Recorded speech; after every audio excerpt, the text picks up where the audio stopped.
तो ornamental plants में ornamental plant classification में सबसे पहले ऑर्नामेंटल प्लांट की डेफिनेशन बताई है, और वो क्या बताई है कि these are the plants which are use for their beautification, जो अपनी ब्यूटिफिकेशन की वजह से जाने जाते हैं और इस्तेमाल होते हैं। इसमें फिर हमने 4 कैटेगरीज बनाई हैं। हाँ सॉरी, इसकी क्लासिफिकेशन डिफरेंट तरीकों से की जा सकती है। हमने कहा है कि एक क्लासिफिकेशन का तरीका ये है कि classification on the basis of nature of plant, हम उसकी नेचर की बेसिस पे कि वो कैसा दिखता है पौधा, वो कैसे उगता है पौधा, उसकी बेसिस पे क्लासिफिकेशन करते हैं। तो उसमें मैंने आपको 4 बड़ी बड़ी जो है वो उसकी कंडीशंस निकाल कर दी हैं।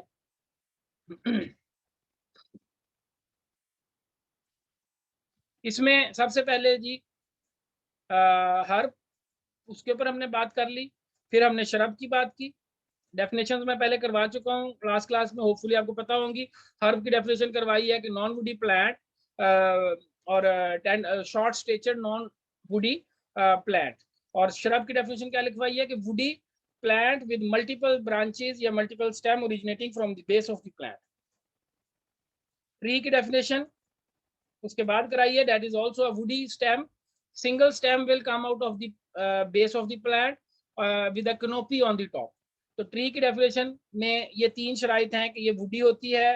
अच्छा, ये भी एक अच्छी चीज है जो मैं अब आपको बताने लगा हूँ। इस तरीके से डेफिनेशन याद करें। एक नंबर 1 पे वुडी होती है, नंबर 2 सिंगल स्टेम होती है, ठीक है जी, और नंबर 3 इसमें कैनोपी होती है। ये 3 चीजें अगर कोई बच्चा लिखेगा तो उसे सारे नंबर मिल जाएंगे जितने भी इस डेफिनेशन के होंगे, ठीक है। इसी तरह शराब की डेफिनेशन में वुडी का वर्ड आ जाएगा, मल्टीपल स्टेम्स आ जाएंगे। तो ये 2 चीजें शराब में लिखनी जरूरी हैं। क्लियर हो गया जी।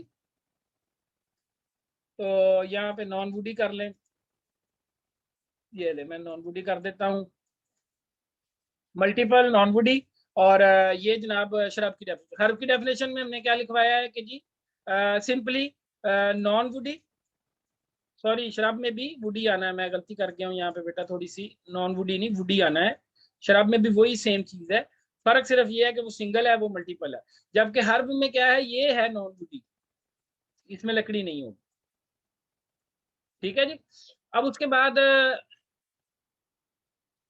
तीसरी टर्म जो हमने लिखी इसमें वो थी vine and liana, vine and liana. और वाइन और लियाना में मैंने आपको डेफिनेशन लिखवाई वाइन की। सबसे पहले वाइन के अंदर आपको मैंने लिखवाया कि it is non woody plant with extra long stem, ठीक है जी, non woody plant with extra long, बल्कि साथ में एक और वर्ड इजाफा करवा रहा हूँ, सिलेंडर। सिलेंडर कहते हैं बहुत नाजुक सिलेंडर स्टेम। कितना इसको एक्सप्लेन करने के लिए फिर आगे लिख रहा हूँ कि unable to hold itself up in the air, ये हवा में अपने आप को ऊपर उठा के नहीं रख सकता, इतना स्टेम जो है वो सिलेंडर है और इतना वो स्टेम जो है नाजुक है। तो इसकी बेस्ट एग्जांपल में यहाँ पे हमने नीचे लिखवा दिया, कुकम्बर, खीरा लिख सकते हैं आप, इवन के बिटर गोर्ड लिख सकते हैं, ये उसकी कुछ एग्जांपल्स हैं।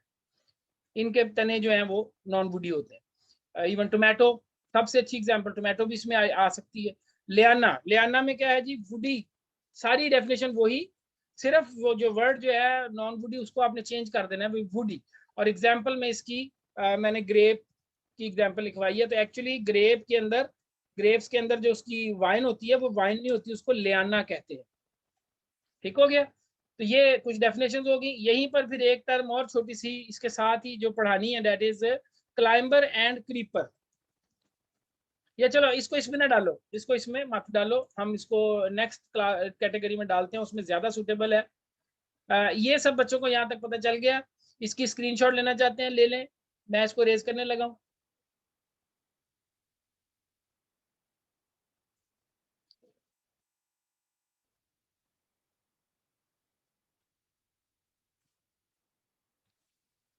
अच्छा, क्लास में अब बच्चों पार्टिसिपेंट की लिस्ट में देखें कोई बच्चा जिसका नाम या रजिस्ट्रेशन नंबर आपको फील हो रहा है कि वो आपका नहीं है स्टूडेंट, तो वो व्हाट्सएप में मुझे मैसेज कर दें काइंडली। अब क्लास ठीक हो गई, अब लिंक नहीं भेजा गया तो अब ठीक हो गई है। अच्छा जी, उसके बाद बेटा इसमें ये मैं रेज कर रहा हूँ, where we have it, clear all drawings. Okay, next classification of ornamental plants, और ये बड़ी अहम classification है जो आप बताने लगा हूँ. Classification of ornamental plants on the basis of parts used, on the basis of या यूं कर ले, classification of ornamental plants on the basis of their beautification, खूबसूरती की बिना पर कैसे क्लासिफाई कर सकते हैं. तो पौधों में इसमें हम जो ग्रुप्स बनाते हैं वो उनके नाम लिखें. पहला है foliage beauty plants, foliage BEAUTI beauty plants. फिर जनाब दूसरा है स्टेम ब्यूटी प्लांट्स, स्टेम या ट्रंक कह लें. कुछ ऐसे पौधे जिनका तना बहुत खूबसूरत है, कुछ ऐसे पौधे जिनके पत्ते बहुत खूबसूरत है. तो इसी तरह तीसरे नंबर पर हमारे पास तीसरी कैटेगरी आ गई फ्लावरिंग प्लांट्स, जिनके फूल बड़े खूबसूरत हैं, फूलों की वजह से हम उनको लगाते हैं. चौथी कैटेगरी फ्रेग्रेंस, कुछ ऐसे पौधे हैं जिनसे खुशबू आती है तो उसके लिए उनको लगाया जाता है फ्रेग्रेंस. आमतौर पे फ्लावरिंग और फ्रेग्रेंस आपस में मिल जाते हैं, लेकिन बाज़ दफा हो सकता है फ्रेग्रेंस अलग भी एक कंपोनेंट के तौर पे आ जाए, इसलिए मैं फ्रेग्रेंस अलग कर रहा हूँ. तो ये 3 या 4 कैटेगरीज बनती हैं. अब वन बाय वन इनको डिस्कस कर लेते हैं. पहली है foliage beauty plants. Foliage beauty plants are those plants in which have beautiful leaves, plants with beautiful leaves. ठीक है जी. और इवन ट्विग्स, इसमें ट्विग्स भी आ जाती हैं, उसकी शाखें या ब्रांचिंग, ये सारी चीजें इसी में आ जाती हैं. तो ये इसको हम कहेंगे फोलिएज ब्यूटी प्लांट्स. ठीक है. एग्जाम्पल, इसकी बेस्ट एग्जाम्पल जो हम रोजमर्रा की जिंदगी से ले सकते हैं उसमें हम कह सकते हैं वो आपके कैंपस में और विहाड़ी में भी बहुत ज्यादा पौधा लगा है, दैट इज कॉल्ड फाइकस. ठीक है. फाइकस एक बहुत अच्छा पौधा, उसके पत्ते बड़े खूबसूरत है. फाइकस उसकी एग्जाम्पल में आ सकता है. किसी माली से पूछ लेना फाइकस किसे कहते हैं तो वो आपको दिखा देगा फाइकस के पौधे. नहीं तो गूगल पे सर्च कर लो फाइकस, आपको सामने भी फौरन मिल जाएगी फाइकस के पौधे कैसे दिखते हैं. तो इसमें इसके पत्ते खूबसूरत होते हैं. दूसरा है स्टेम और ट्रंक ब्यूटी. इसमें वही सारी बात कि plants with exceptionally clean and beautiful stem, ऐसे पौधे जिनका तना एक्सेप्शनल हो, नॉर्मल से हटकर हो, तो उसको कहेंगे स्टेम और ट्रंक ब्यूटी प्लांट्स. इसकी बेस्ट एग्जांपल आपके विहाड़ी कैंपस में लगी हुई है रॉयल पाम. कैंपस के बाहर ना रॉयल पाम लगे हैं काफी ऊंचे ऊंचे.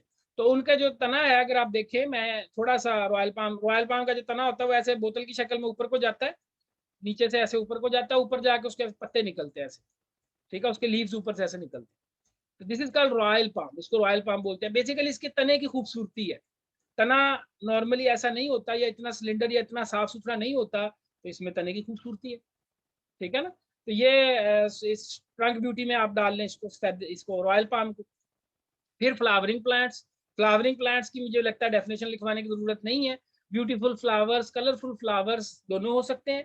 कलरफुल फ्लावर्स हो सकते हैं, ब्यूटीफुल फ्लावर्स हो सकते हैं. खूबसूरती, एक फूल लगता है बहुत खूबसूरत है या बहुत बड़ा है साइज में, या जनाब उसके रंग बहुत प्यारे हैं. तो बेस्ट एग्जांपल आपके साथ पास जो है वो रोज की है, गुलाब की. ठीक है जी. तो इसकी एग्जांपल आप इसमें डाल लें. फ्रेग्रेंस, ऐसे पौधे जिनसे खुशबू आती है, फ्रेग्रेंस जिनसे खुशबू आती है. इसमें अब इसकी एग्जांपल में फ्लावरिंग प्लांट भी डाल सकते हैं, और इसके अलावा एक पौधा है मरवा. इसके पत्ते भी खूबसूरत होते हैं और इससे खुशबू भी आती है इसके पत्तों से. तो ये जो आखिरी कैटेगरी मैंने लिखवाई है फ्रेग्रेंस वाली, ये अकेली कभी भी नहीं आती. या तो ये फ्लावरिंग प्लांट से फ्रेग्रेंस आएगी, या बाद फोलिएज प्लांट से फ्रेग्रेंस आ रही होती है.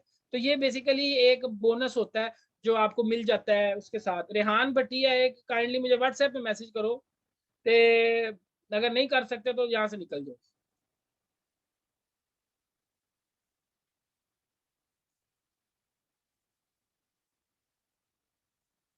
ओके, रेहान भटिया आइंदा से क्लास में नहीं आ सकते. ठीक हो गया। तो ये बच्चों पता चल गया इस बात का सबको। ये 4 कैटेगरीज होगी on the basis of there beautification. आखिरी क्लासिफिकेशन जो आज करनी है, उसके बाद हम ये लेक्चर खत्म करेंगे, and that is classification on the basis of usages. उनको इस्तेमाल कैसे करते हैं?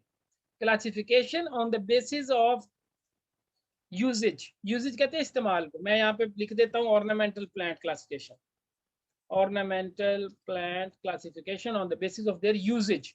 ये बड़ी अहम है, ये आपने ध्यान से पढ़नी है। इसमें कौन कौन से ग्रुप्स बनते हैं? सबसे पहले जी एक है ग्राउंड कवर्स। मैं इसके बारे में बाद में आपको बताता हूँ ये क्या है, ग्राउंड कवर्स। फिर है, अभी लिख ले सिर्फ नाम, फिर मैं एक्सप्लेन करता हूँ वन बाय वन। फिर है बेडिंग प्लांट्स, ठीक है जी।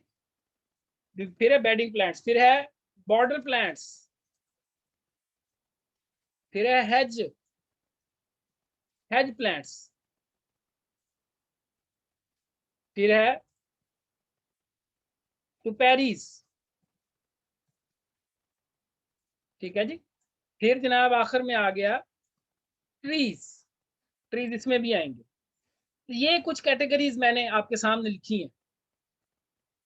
ट्रीज की बजाय, बल्कि ट्रीज को रिमूव करें, ट्रीज की बजाय एक और अच्छी मेरे जहन में आ गई बात, को बड़ी प्यारी है, वो है आप लिखें यहाँ पर फोकल पॉइंट। ये ज्यादा बेहतर है। इस तरीके से हम क्लासिफिकेशन करें तो चीजें ज्यादा क्लियर होंगी हमें। तो 1 2 3 4 5 और ये 6 बड़ी बड़ी कैटेगरीज हम बना सकते हैं on the basis of their usage.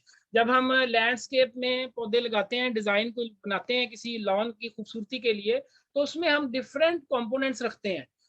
अब मैं वन बाय वन इनको एक्सप्लेन करूंगा आपके साथ, आप मेरे साथ ध्यान से इनको सुने और अपनी कॉपियों पे लिख लें। ग्राउंड कवर, सबसे पहले ग्राउंड कवर्स क्या है? These are fast growing, spreading type, short statured या very short, short statured ही कर लेते हैं, growing type, यूं कर ले very, हाँ ये ठीक है, short statured,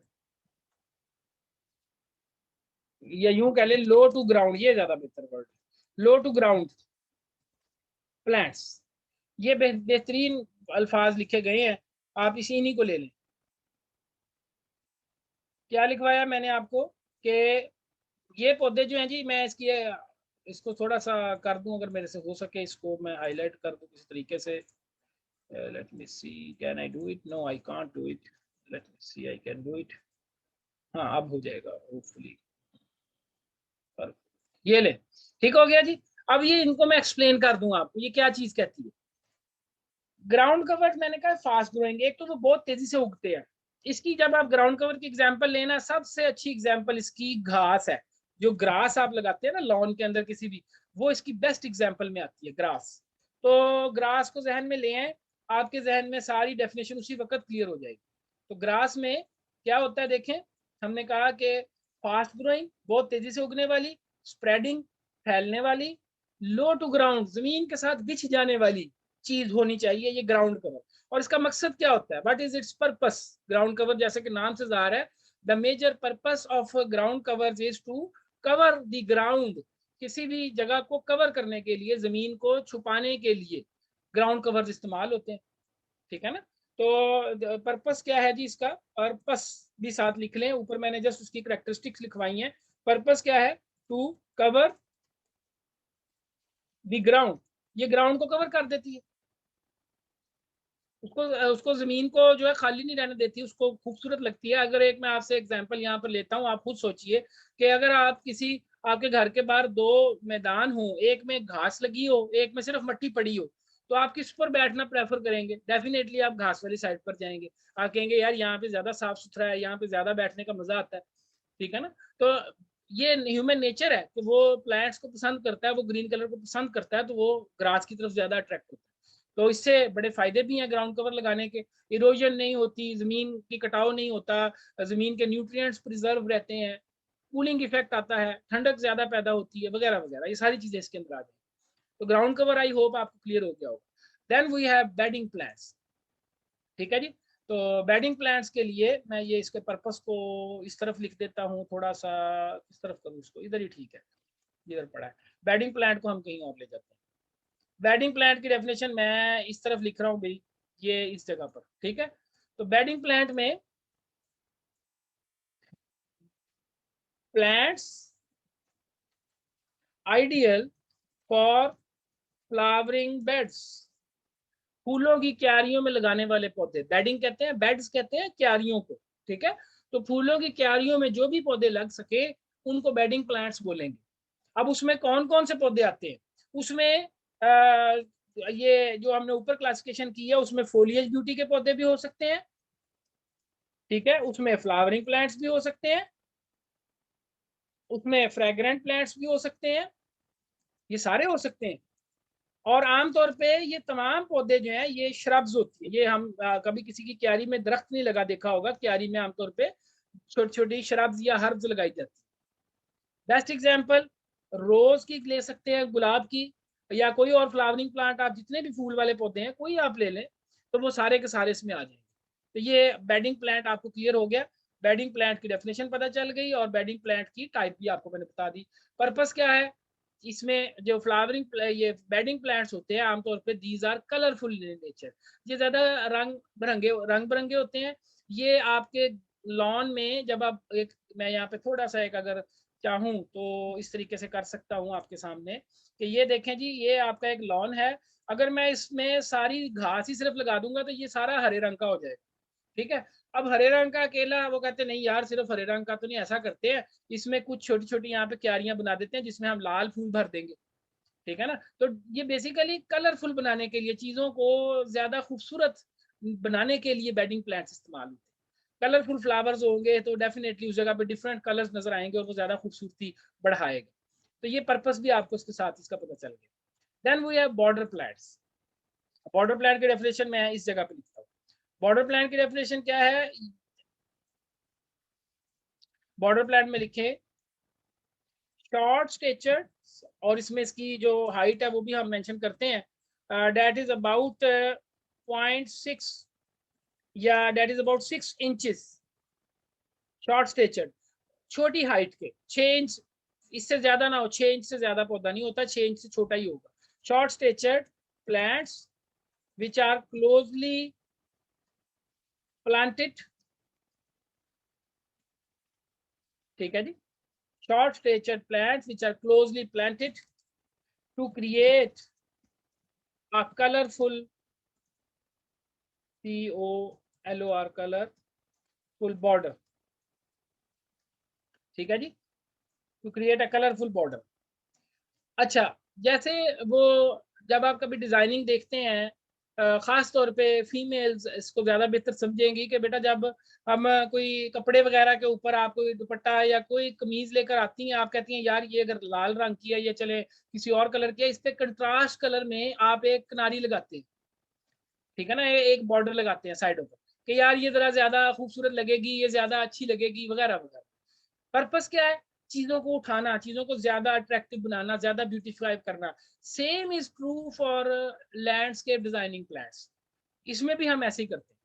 हम कोशिश करते हैं कि अगर हमारे पास ग्रीन कलर का लॉन है तो हम कहते हैं यार इसमें कोई कंट्रास्ट कलर, कोई और कलर का पौधे, मतलब लाल रंग के बॉर्डर किनारी जो है वो इसके इर्द गिर्द इधर लगा देते हैं तो वो ज्यादा खूबसूरत लगेगी, ठीक है ना। तो पर्पस क्या है, simply to create a colourful border, एक छोटी सी एक बॉर्डर बनाना। और वो बॉर्डर आमतौर पे इतना ऊंचा नहीं होता कि आपकी हाइट या आपको जाने से रोकेगा लॉन के अंदर। वो बॉर्डर का मकसद सिर्फ खूबसूरती पैदा करना होता है, उसकी हाइट 6 इंच से नीचे होगी, वो आपको रुकावट पैदा नहीं करेगा, पीछे और आगे उससे नजर आ रहा होगा, लेकिन वो एक आपको खूबसूरती जाहिर करेगा। जैसे अक्सर आप देखते हैं, मैं इसकी बड़ी अच्छी एग्जांपल यहाँ पे और कोट कर सकता हूँ, वो ये कि जब आप कोई फ्लावरिंग बेड लगाते हैं, ठीक है ना, ये मैं आपके सामने एक एग्जांपल देने लगा हूँ यहाँ पे, ये फर्ज करें जी, सॉरी ग्रीन में बनाते हैं, ये हमारे पास एक लॉन है, इसके अंदर मैंने यहाँ पर एक बेड बनाया फ्लावरिंग का, एक मैंने यहाँ पे बेड बनाया फ्लावरिंग का। तो ये मैं कहता हूँ यार ये इतने ज्यादा उठ नहीं रहे, इसमें मैंने पौधे भी लगा दिए, फर्ज करें रेड कलर के या किसी भी कलर के कोई पौधे शौधे लगा दिए मैंने इसमें। अब मैं कहता हूँ यार ये इतना कोई अच्छा नहीं लग रहा, क्या करूँ। तो वो कहता है यार ऐसा करो, किसी और प्लांट्स, किसी और कलर के पौधे लेकर जिनका फोलिएज थोड़ा सा डिफरेंट हो उससे, वो कलर लेकर उससे इर्द गिर्द इसके थोड़ा सा ऐसे बॉर्डर लगा दो ताकि ये ज्यादा उठने लग जाए। दूर से देखेंगे तो पता चलेगा हाँ भी यहाँ पे क्यारी बनी हुई है, और फिर क्यारी के अंदर के पौधे भी ज्यादा नजर आने लग जाएंगे। To make things more attractive, that is the major purpose of the border plants. To make things more attractive, और कोई पर्पस नहीं है, सिर्फ यही एक पर्पस है। यहाँ पे मैं इसका पर्पस लिख देता हूँ और इसको हाईलाइट करता हूँ पर्पल में, ताकि आपको ये याद रहे। To make things more attractive, ठीक है जी। ये बॉर्डर प्लांट की डेफिनेशन है। Then we will come to the hedge plants. Border plant की बेस्ट एग्जांपल, हाँ एग्जांपल रहेगी, बेस्ट एग्जांपल इरिसीन, एक पौधा है इरिसीन का। दूसरा पौधा अल्टरनेंथ्रा, आप इनमें से कोई एक नाम याद कर लें, अल्टरनेंथ्रा कर लें। वैसे इरिसीन याद करना आसान है, मेरे ख्याल में वो कर लें, वो ज्यादा बेहतर है। आपके लिए ये मुश्किल हो जाएगा, आप अल्टरनेंथ्रा छोड़ें, आप इरिसीन कर लें, यही काफी। Then we have hedge plants. Hedge plants क्या है? First of all we need to discuss what is a hedge. Hedge किसे कहते हैं? उर्दू में कहते हैं बाड़ लगाना, ठीक है ना, बाड़ लगाना। ये बाड़ क्या होती है? ये बेसिकली प्रोटेक्शन के लिए होती है, ठीक है ना, this is for the protection. तो इसकी डेफिनेशन में, हेज प्लांट की डेफिनेशन या हेज की डेफिनेशन हम ऐसे करते हैं कि हेज इज, HEDGE हेज, इसकी डेफिनेशन करते हैं अ क्लोजली, या यूं कह लें closely planted, closely spaced plants in a line to create an impenetrable penetrable wall of plant। ये मेरे ख्याल में इसकी एक डेफिनेशन बन सकती है हेज की, कि हमने करीब करीब करके, इसमें जो इसमें काम की चीज जो आपने याद करनी है वो ये है कि नंबर वन, बहुत करीब करीब पौधे लगे होते हैं और वो एक लाइन में लगे होते हैं। टू क्रिएट, किसके लिए? एक चीज पैदा करने के लिए, इम्पेनिट्रेबल, जिसमें से गुजरा ना जा सके, वॉल ऑफ प्लांट, पौधों की दीवार। तो आमतौर पे हेज जो होती है ना वो कह लें कि अनवांटेड एंट्री को, फॉरेन एंट्री को रोकने के लिए इस्तेमाल होती है। जैसे मैंने अभी एग्जांपल दी थी, ये हमारे सामने ड्राइंग बनी हुई है, मैं इस पे येलो कलर से आपके सामने एक हेज बनाता हूँ ताकि आपको पता चले कि हेज का क्या मकसद है। मैं कहता हूँ यार ये अब हमने क्यारी बना ली, मैं चाहता हूँ कि क्यारी वाली साइड से कोई बच्चा इसमें एंटर ना हो, तो मैं इसके पीछे एक हेज लगा दूँ, ठीक है ना, ताकि कोई बच्चा इसको फलांग के अंदर ना आए, आगे से एंटर हो। और जो साइडें होंगी हेज की, अगर आप चाहते हैं कि नहीं मैं एक सिर्फ दरवाजा देना चाहता हूं, तो आप साइडों पे भी हेज लगा दें। आप सिर्फ फ्रंट से सिर्फ एंट्री देनी है, जो जितनी एंट्री आपने रखनी है आप उतना हिस्सा छोड़ दें, बाकी सारे पे हेज लगा दें। Now this lawn is confined, और ये बंद हो चुका है और इसके अंदर सिर्फ एक ही रास्ता है जाने। अक्सर आप अपने घरों के बाहर या किसी पब्लिक पार्क में जाएं तो वहां पर आप देखते हैं हेजेस लगी होती हैं। The purpose of hedge is to protect something, किसी ना किसी चीज को प्रोटेक्ट करने के लिए। और एक इसका दूसरा पर्पस भी है। हेज के दो पर्पसेस है। नंबर वन क्या है? इसके पर्पस लिखते हैं टू प्रोटेक्ट,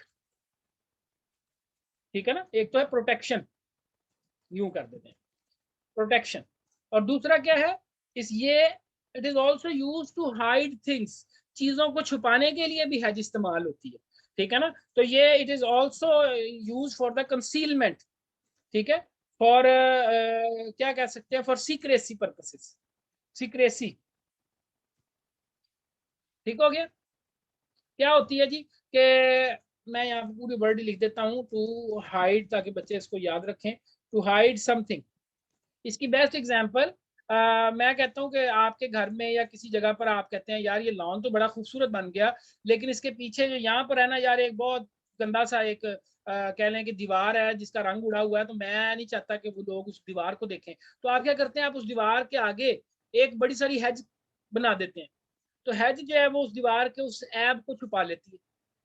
तो इस तरीके से वो उसको कंसील कर लेती है, उसको हाइड कर देती है, और वो हेज जो है वो आपको नजर आने लग जाती है, चीजें खूबसूरत लगने लग जाती है। क्लियर हो गया।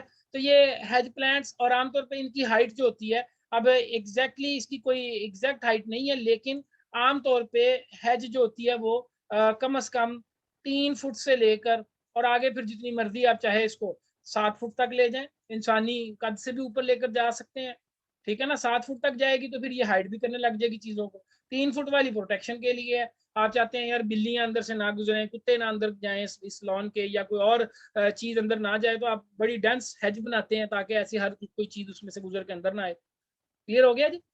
तो हेज की बेस्ट एग्जांपल अगर मैं यहाँ पे देना चाहूँ, तो आप हेज की एग्जांपल में ये फाइकस की हेज बनती है बड़ी अच्छी, इसका पौधा लिख सकते हैं। गार्डीनिया एक पौधा है बड़ा प्यारा, अक्सर बचपन में ना वो सफेद फूल वाला पौधा होता है, वो शायद आप में से किसी को याद हो, बचपन में वो उसके फूल तोड़ के ना तो उससे पेप्सी भी पीते थे पीछे से। वो उसको उसके पीछे से कैप उतारते थे और उसको बच्चे लेके ना मुंह में और कहते थे जी बोतल पी रहे हैं। तो वो एक्चुअली वो that is the plant of gardenia, वो गार्डीनिया का पौधा है। उसके पत्ते कड़वे होते हैं, हाथ लगाएं तो हाथ कड़वे हो जाते हैं, लेकिन उसके जो फूल है उसमें रस मीठा होता है। तो वो भी इस्तेमाल होती है, फाइकस इस्तेमाल होती है, गोल्डन दुरांटा एक टाइप है वो इस्तेमाल होती है। बहरहाल आप ये 2 नाम याद रख लें काफी, फाइकस और गार्डीनिया। ये हेज या बॉर्डर सॉरी हेज प्लांट्स के अंदर आएंगे सारे। क्लियर हो गया जी। तो हेज तक हमने चीजें क्लियर कर ली। आखिरी जो चीज अब बतानी है वो यहाँ पर जगह थोड़ी होगी, तो मैं ये चाहूंगा कि काइंडली बच्चे, अच्छा मेरे पास ऊपर अभी थोड़ी सी जगह पड़ी है, मैं उसमें लिख देता हूँ। Now we have topiaries. Topiaries के लिए,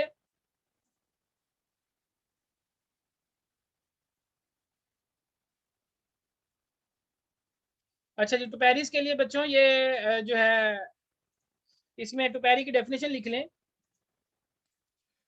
इसको टुपैरी के स्पेलिंग भी यही लिखने हैं जो मैंने लिखे हैं, इसको टोपियरी लिखना है और टुपैरी इसको पढ़ना है। तो टुपैरी में basically it is an art to give geometric shapes to the plants. बस ये इसकी डेफिनेशन है कि ये आमतौर पे जो हेजिज हम बनाते हैं ना, तो बजाय इसके कि किसी लॉन में, ये एक मेरे पास बड़ा सारा लॉन है और मैंने झाड़ी सी उगा दी एक साइड पर करके और उसने ऐसे करके काफी सारे बुश सी क्रिएट कर दी, नहीं, मैं कहता हूँ यार ये बुरी लगती है, आप इसकी कोई शेप बना दें। तो आप अक्सर देखते हैं कि आप जब लॉन में किसी में जाते हैं तो वहां पर वो जनाब ऐसे नीचे से सिंगल स्टेम ट्रेन किया हुआ है और ऊपर जाके एक राउंड सी शेप बनी हुई है, किसी ने जनाब वो ऐसे करके चौरस सी शेप बनाई हुई है। All of these shapes are geometric shapes. तो ये ज्योमेट्रिक शेप्स इस्तेमाल होती हैं, ठीक है ना। तो these are called topiaries. ये प्रूनिंग की मदद से, ट्रेनिंग की मदद से हम टू पेरिस क्रिएट करते हैं। तो ये भी हमारे लैंडस्केप में बड़ी इस्तेमाल होती है, हम अक्सर इनको इस्तेमाल करते हैं। आखिरी चीज आ गई, दैट इज फोकल पॉइंट। तो फोकल पॉइंट के लिए यहीं पर ऊपर ही लिख रहा हूँ बेटा, इसके लिए कलर चेंज कर देता हूँ। फोकल पॉइंट के लिए ब्लू में लिख देता हूँ ताकि ये अलग हो जाए सबसे। फोकल पॉइंट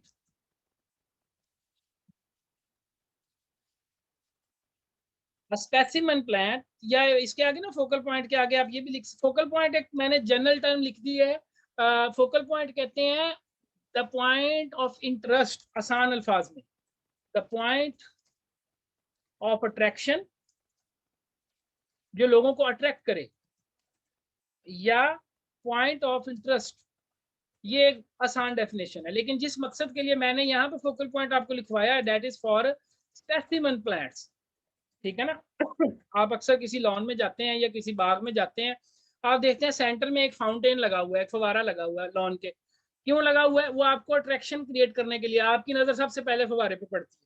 आप जाते हैं एक लॉन में, देखते हैं झूले लगे हुए हैं सेंटर में, तो वो सबसे पहले जिस पे आपकी नजर पड़ती है या जिसकी तरफ आप अट्रैक्ट होते हैं that is the focal point. अब फोकल पॉइंट एज ग्रुप से वेरी भी कर सकता है, बुजुर्गों के लिए हो सकता है बेंचेस जो है वो फोकल पॉइंट बन जाए, और बच्चों के लिए झूले फोकल पॉइंट बन जाए, लेकिन वो आमतौर पर फोकल पॉइंट रखा इसलिए जाता है कि लोग अट्रैक्ट हो और इस लॉन के अंदर आए, ठीक है ना।